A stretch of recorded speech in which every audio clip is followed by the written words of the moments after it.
Oh boy. That's what kind of happens when you...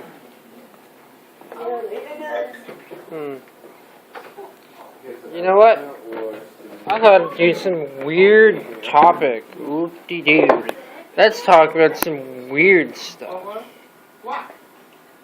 Great Pyramid. Ancient Egypt Revisited. Now this book isn't the weird book. This is a book that's going to be used as a reference. This is the weird book.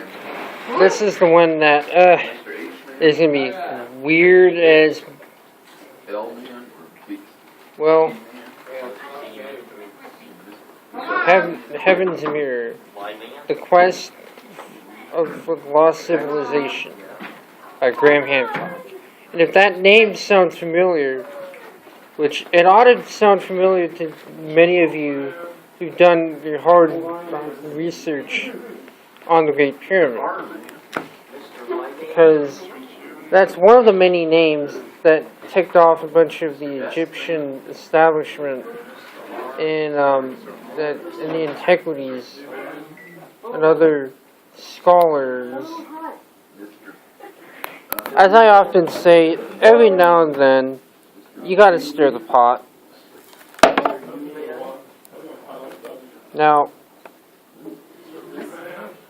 what we're going to be looking at is a specific theory on the Great Pyramid. Now you wonder where the Ark of the Covenant came from. Kind of makes you wonder, does it? That's not what we're going to be talking about. I probably shouldn't be talking about that here because I'm in a church.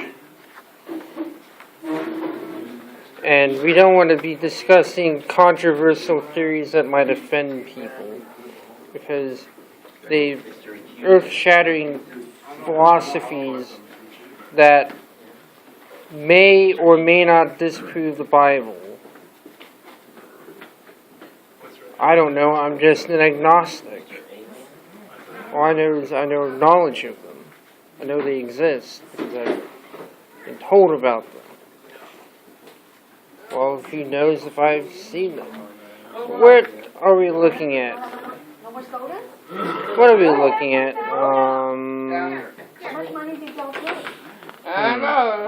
I am trying to look. Ah, that's pretty cool. And many of these pictures were taken by Santa Faya.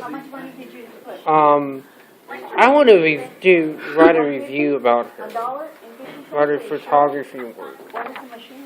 That's because I absolutely love the amount of detail that she puts into the work here. If I can find what I'm looking for, and I think that's part of it.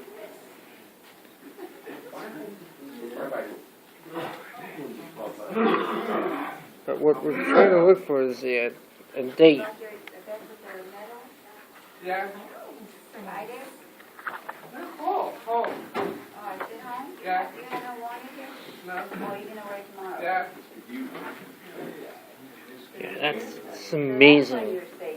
It's a very good job. There we go. Now talk about weird. Yeah.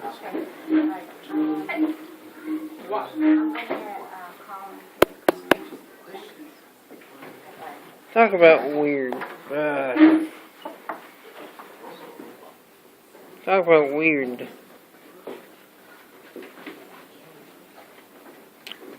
Yeah. So what we got here is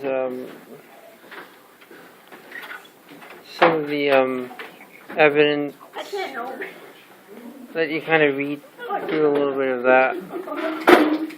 But that's not what we're going to be looking at. Today,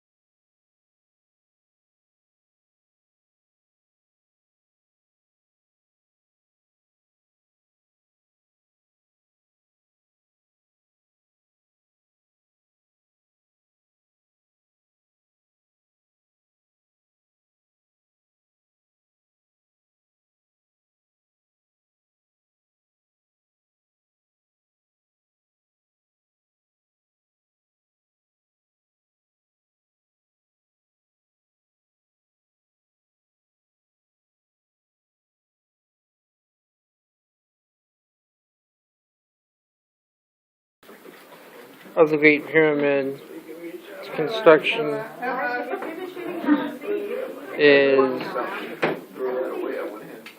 2500 BC. And you see how it mirrors how the complex mirrors I knew that. Orion's belt. Not just Orion's belt, but Orion mirrors the galaxy, the Milky Way galaxies, Nile.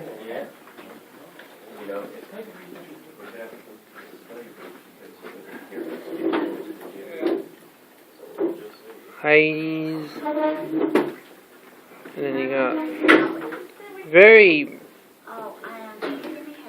interesting, very important to note, because what I'm going to show you guys is one of the other pieces that connects all this. So I'm going to open up my this book, and we're going to take a look at the theories, not theories, but at like some of the like the history, not history, but some of the like dating for like the construction of the Great Pyramid, like the astronomical data is of like Kate Spence. Since we've looked at Robert Bauval,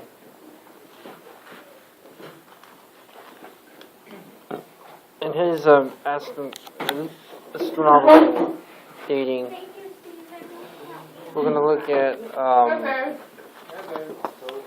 Kate Spence.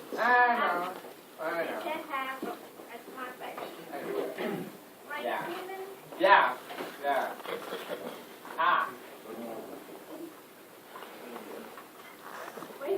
Well, this book mostly deals with like the history and construction of the Great Pyramid, but it also deals with a little bit of the astronomy, like the dating, using astronomy to date it. Like we have the stars here. I believe this to be chapter 40. Planning the pyramid, or some place in here, section 40. I don't know. And the planning of the construction.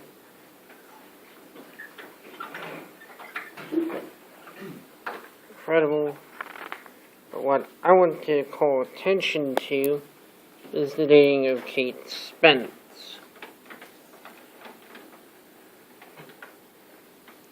You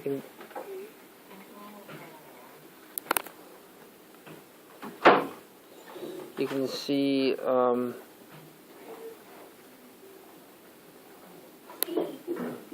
Canis Major, not Canis, Ursa Major,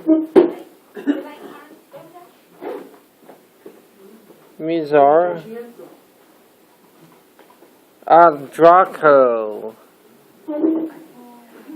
That's Satan's constellation, Draco, under the influence of the devil. If you were to study pyramidology, which is another conundrum which is an even more conundrum of insanity. This one at least makes sense. At least this one makes a lot more sense, because even with scholars who tried to discredit it back in the early 2000s, still you can disprove it, because this research quite proves it, more or less, backs it up, oddly enough. Now, the construction of the Great Pyramid we know to be like 2500 2500 BC. What Kate Spence has pretty much done is narrow the date down to like pretty much October of 2478 BC, and then some parts of the alignment stuff is 2467 BC.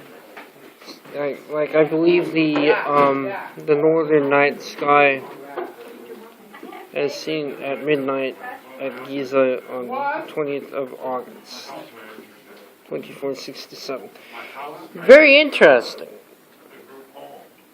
So, 2478. Let's see what we got here. Now, I have. It took them like. It took them 12 years to build. So, 2478, 8 years. So, I'm going to go 2478, that's 2470.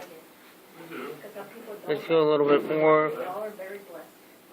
2469, 68, 67. So 67, 66. So I believe that would be 9, 10, 11, 12. So 4 more years would have built. So when did the kings rule? When did the kings of Egypt and the Old Kingdom rule? Oh, here's something cool. Diagram. But that's not what we want to look at. What we really want to look at is this. Ruling list of the kings. And we're going to look at where's Khufu. 2491. Doing anything right now because and they already have. They're doing. Yeah. They've already have them done. So that's kind of a very interesting thing about this. And this has a slightly different chronology to that of a normal Egyptological book. That's good. That's good to know.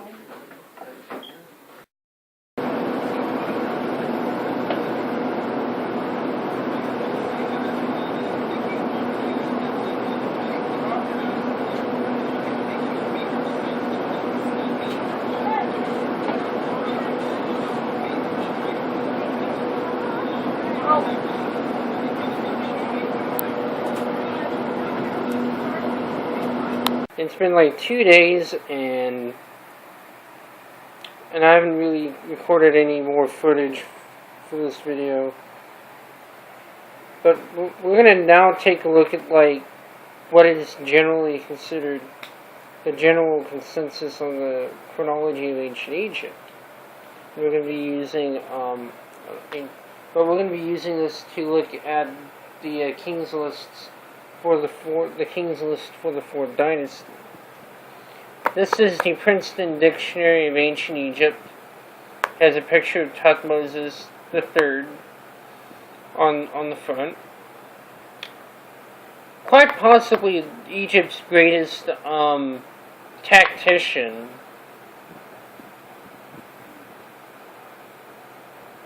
And I've got this book.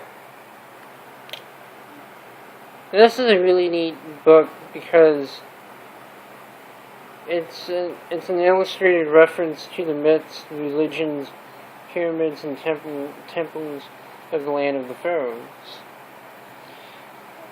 It's a very good book because it goes a little bit more into stuff that I want to go into. We might take a look at this first. I'm going to just put the camera down. And I could have had it turned, but I I'd rather...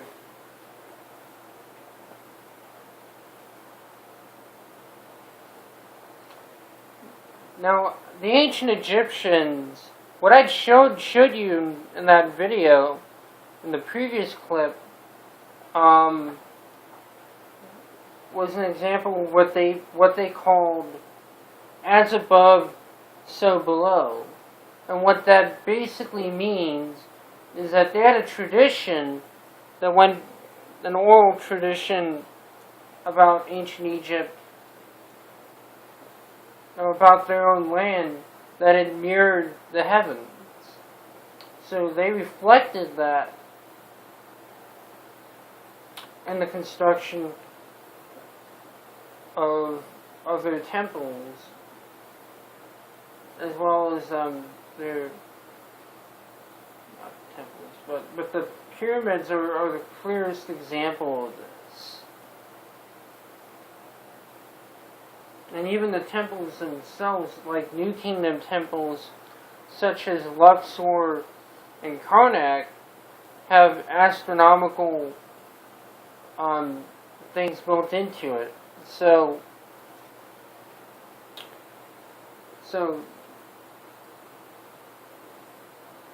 they were very much enamored with that.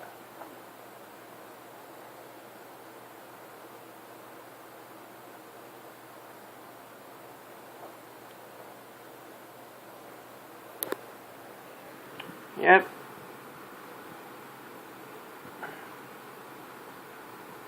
Yeah, this is not what I wanted to show off.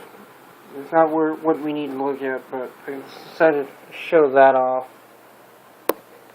since I'm looking through this book. Now we might take a look at some other structures in Egypt,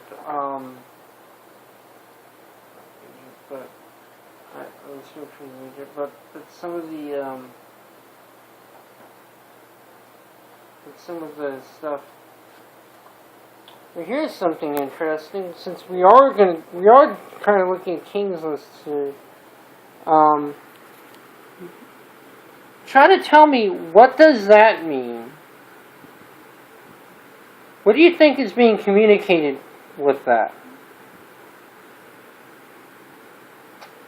I'm just gonna leave you to figure out what that means. And if you can figure out what that means, then comment in the comments section.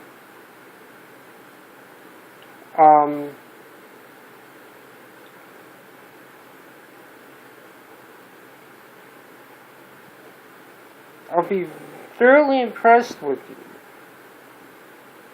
I know what it means. By the way, it's Khafra.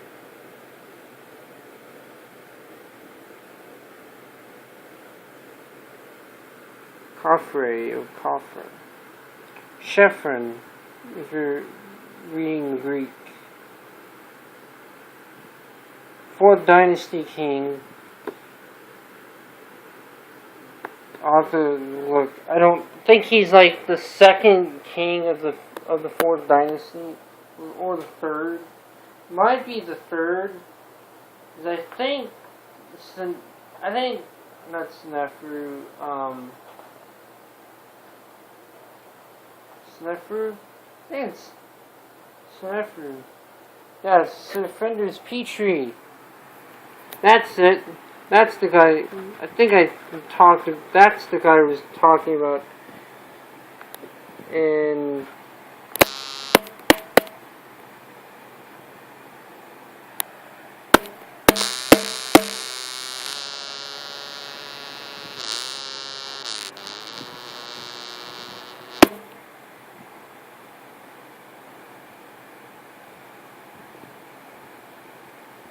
yeah, Defender's Petrie, Defender's Petrie, whatever. Great Yeah, measured, was one of the earliest people to measure the Great Pyramid.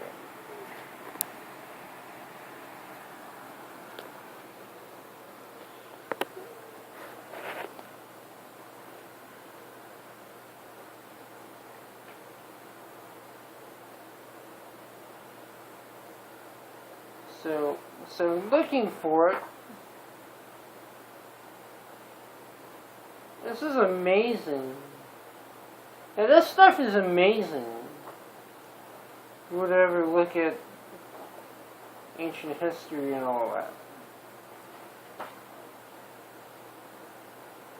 Yeah, I think, yeah, Dozier, Median Pyramid. Yeah, Senefru! Yes, it was Senefru. I was either thinking of Sensuret or Senefru. Yeah, it was Senefru. That might have been the first king of the 4th dynasty. And we'll find that out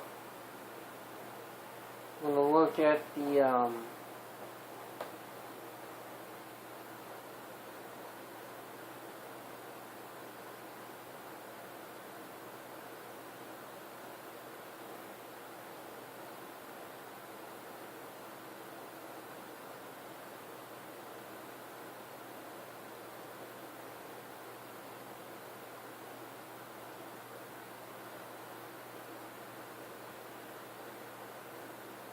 I mean, you know, some pretty weird things about the temple complex.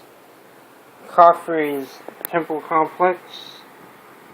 Like, that is amazing. Who carved these blocks out? Some of these blocks out. Like I had some other pictures of this place. I could show you some very weird things about Khafre's temple.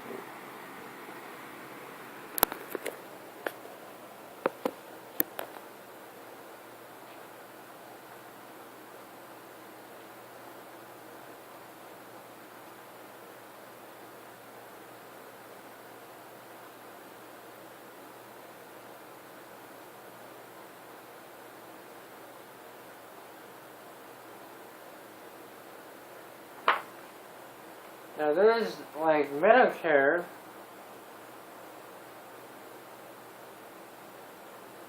And if you don't really know about Medicare,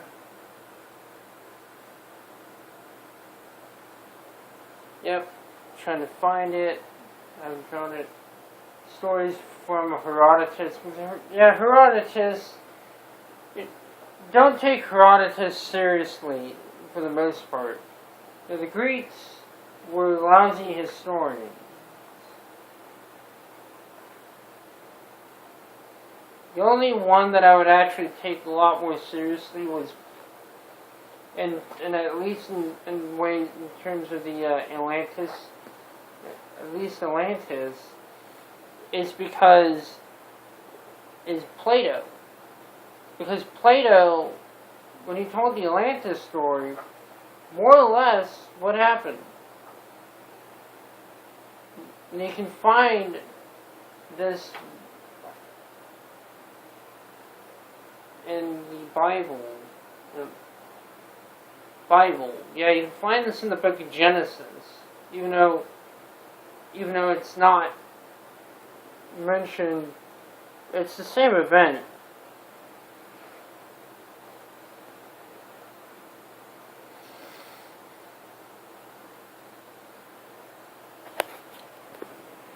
I believe that's Petrie II. So, and oftentimes I love showing this stuff.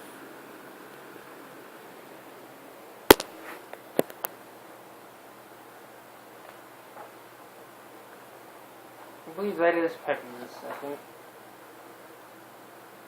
It's more than likely Petrie II because, you know, or something like that.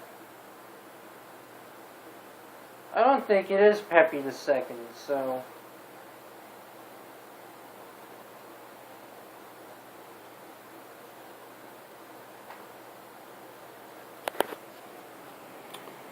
I don't think it is Petrie the second.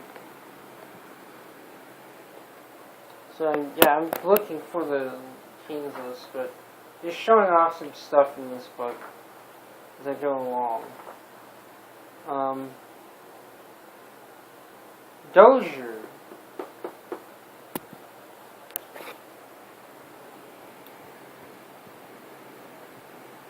Dozier is pharaoh, is one of the earliest pharaohs of the Old Kingdom,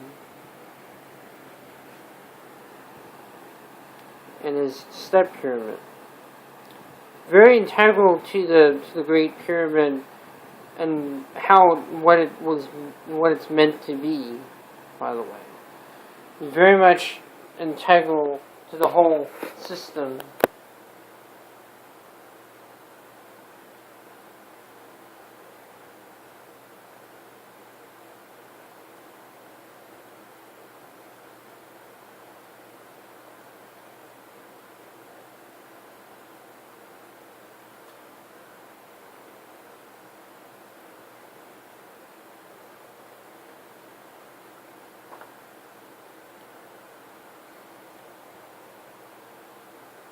New Kingdom?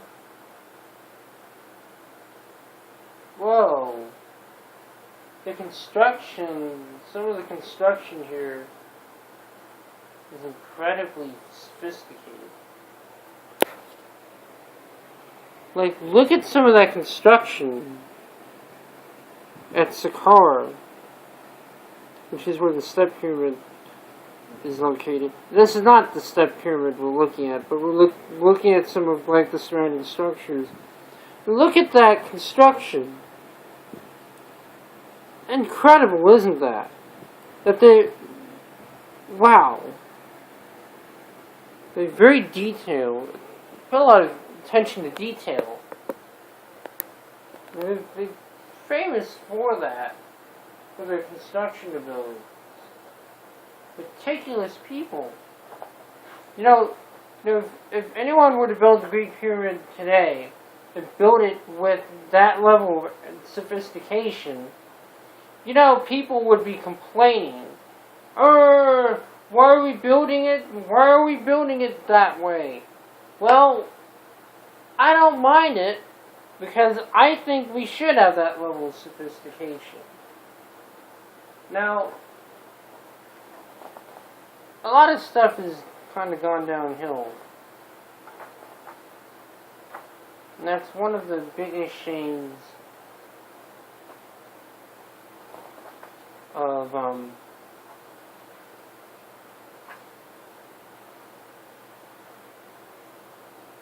the modern age.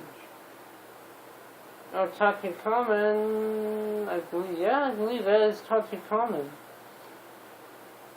I can spot this stuff from a mile away. And Tutankhamun, I believe. You see, that's what happens when you've grown into this stuff, been into this stuff for so long. You just spot these faces like that. And I don't think most people would. And I'm already dragging on. But we're just going to take a look at this stuff. This is not in a real hurry. And I know someone's going to say, get to the bloody point already.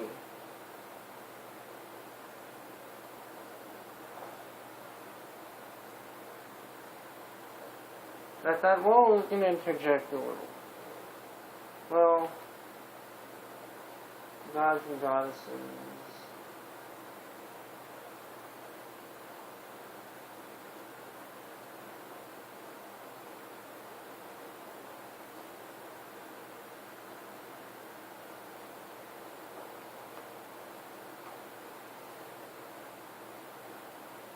So the list is not here. It's got to be in the wavefront. Well, not the list, but little basic chronologies.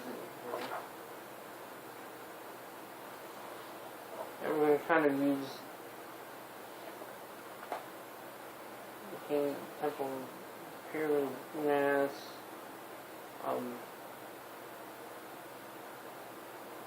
Also, they had short people back then. Giza. It's gotta be here.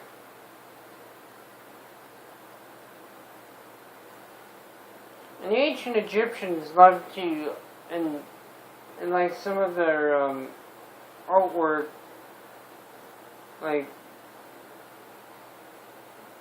they loved to put pentagrams in some of them, which is something you guys would not have even known. It goes back to like the weird symbolism that they always tended to do.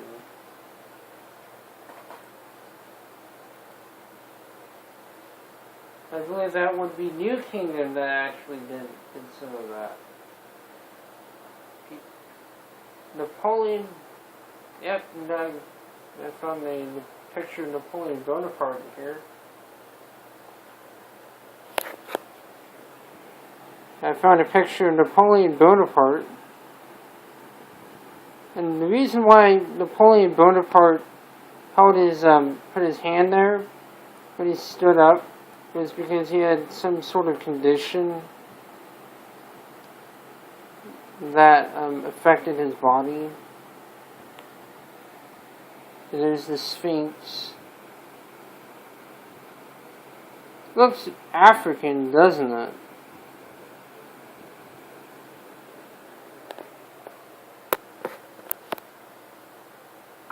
We're looking for it. It's got to be in here. I know it's in here because it's why I bought these.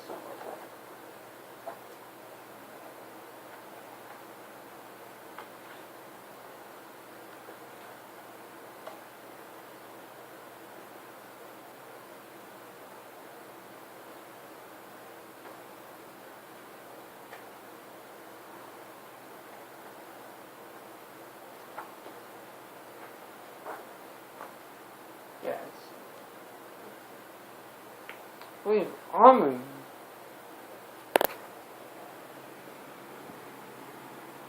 Amun. That's gotta be Amun or something. I think it's Amun, not Amun, Atum. Or something, I don't know.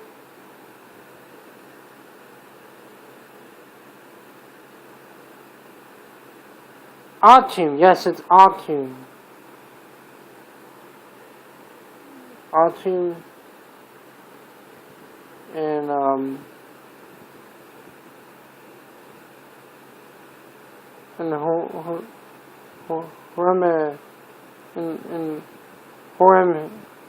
Horemheb, something like that.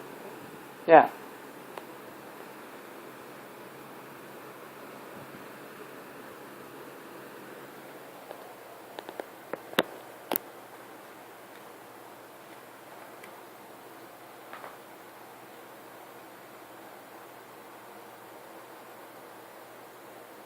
Gotta be here somewhere.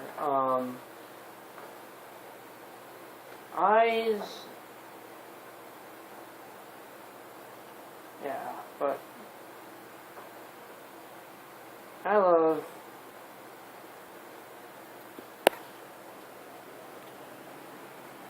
Yep, one interesting thing about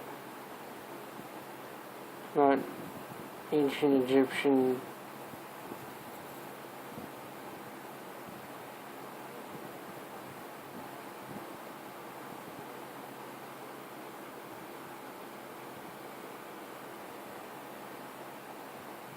I would not have shown that off if I didn't mean to shock people with that.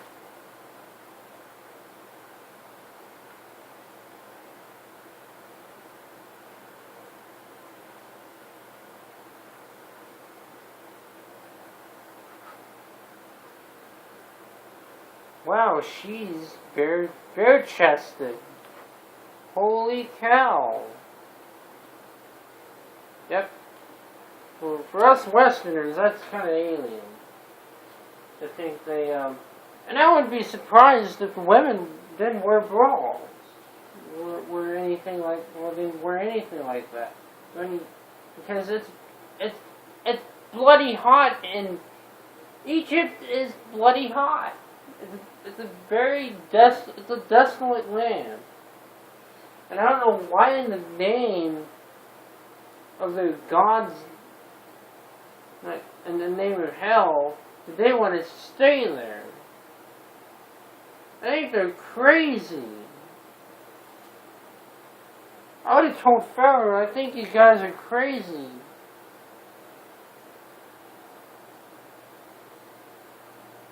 But then again, yeah, my people were crazy for building. The Romans were crazy for building a city out of. I knew people, other nations that were crazy for building the cities at the step of a volcano. That's even worse than building an entire nation in a desert. You know, Egypt probably is better than. Yeah, I think it might be in this book. Yeah, we're going to look in the Princeton Dictionary of Ancient Egypt. We'll finally look at the King's List. Because, you know, enough diddly-daddling and stuff like that. Because I thought, well, look into that book if it's not in there. Oh. So let's look at some of the King's List of the Old Kingdom of Ancient Egypt.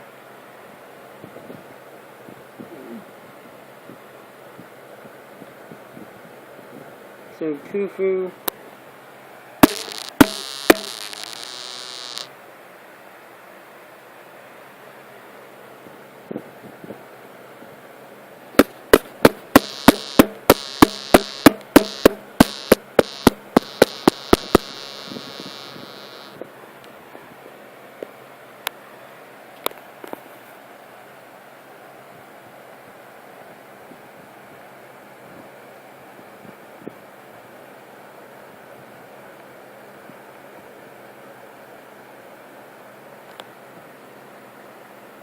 so we got Dozier 2667, 2648. Now Seneferu 2613, 2589. Khufu, Cheops, by the way, 2589, 2566. Pay attention to that, by the way.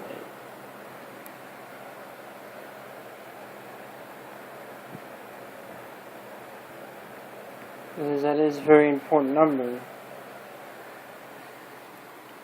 for us to kind of look at the context of the Great Pyramid and when it was built.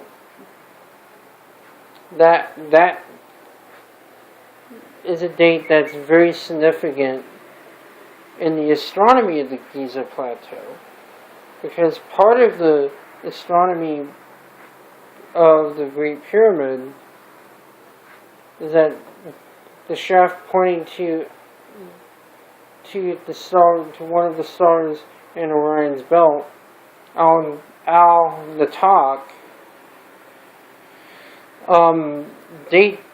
that shaft dates back to 2500 BC.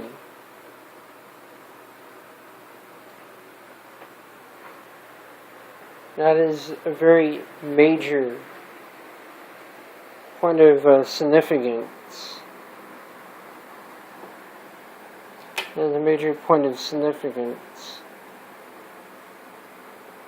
Yeah.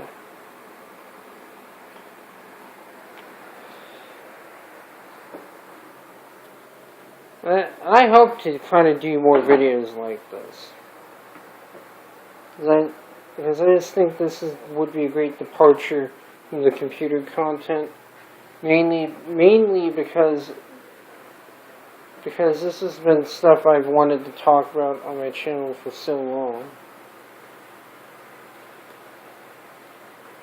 I hope you enjoyed this video. I hope you enjoyed this video. I certainly had fun looking through all these books. And here's another book. I forgot to add another thing in here. And it's a page that's in this that is in this book. It's called the Rhine Mystery. Now this is written by the man who proposed the theory behind the Orion correlation theory. That people like Dr. Zahi Hawass accused this man of being of having stole Egypt. Yeah, that Zahi Hawass fellow. Eventually, I will do a full-fledged video on him and why I think why he was a menace to Egyptology, and why he was a menace to Egyptology when he was still head of the Egyptian Antiquities Authority. This book was written by Robert Bivol, which is the man who came up and proposed the theory. And there's a page in this that I wanted to show off with another interesting ground plan. Actually, I do like this book better than the Quest for the Lost Civilization book. But you can see Heliopolis, Heliopolis, and Giza. They're all aligned with each other. But that's not what we're going to look at. I just thought that would be another one to show off. I wanted to show this off. 2450. Ugh.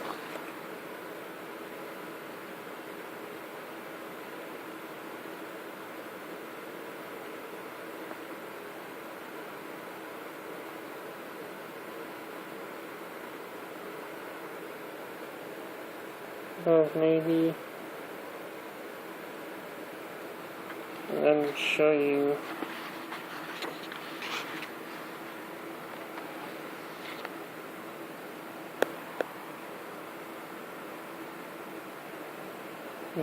these numbers, the altitudes of the meridians. Now this has allowed us to date the Great Pyramid.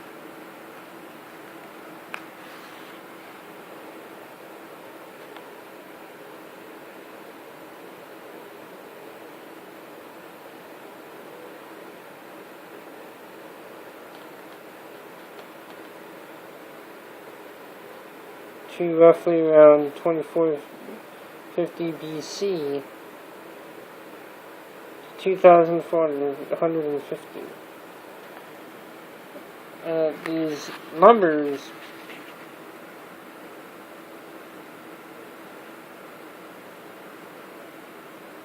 have significance.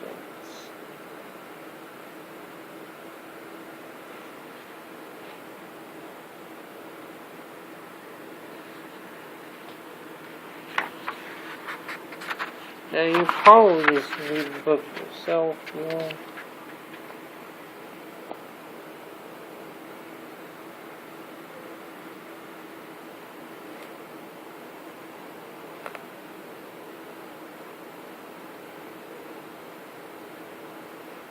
Yeah. Well, they understood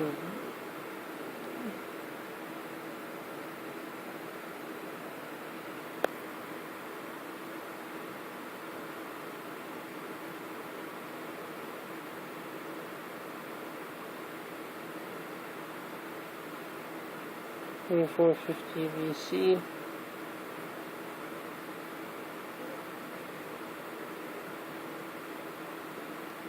Yeah. Talk about some of the most interesting things you've probably ever seen.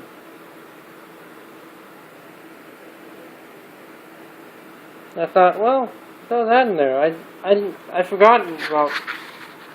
forget about this part of the Rhine Mystery. So, yeah, I'm gonna add that as another addendum to the video.